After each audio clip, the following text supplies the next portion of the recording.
సుమన్ టీవీలో మీ personal and business promotions కోసం కింది నెంబర్కి కాంటాక్ట్ చేయండి.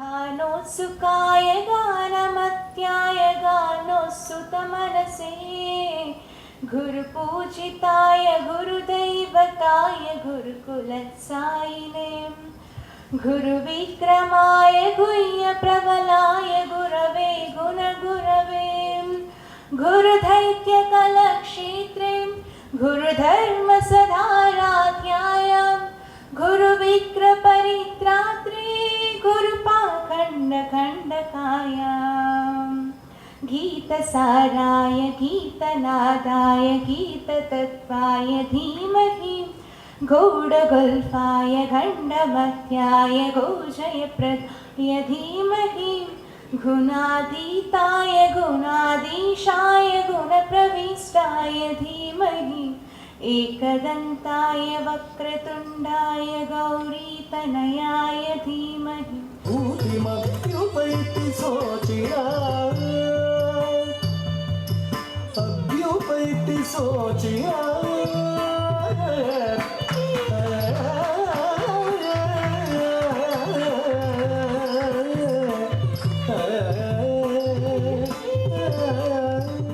డాక్టర్ కావాలనే కళ 10th పాస్ అవబోతున్న ప్రతి మెజారిటీ స్టూడెంట్స్ కనబడేటువంటి అంశం.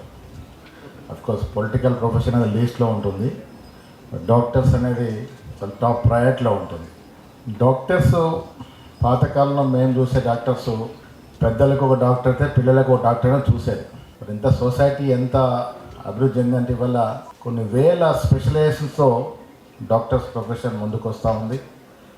దాంట్లో ఒక ప్రత్యేకత ఉన్నటువంటిది సైకియాట్రిస్ట్. ఈ సమాజం ఇవాళ ఎదుర్కొంటున్నటువంటి ప్రధానమైన సమస్య మత్తు పదార్థాలు. ఈ దేశం ఆ దేశం అని లేదు, ఈ రాష్ట్రం ఆ రాష్ట్రం అని లేదు.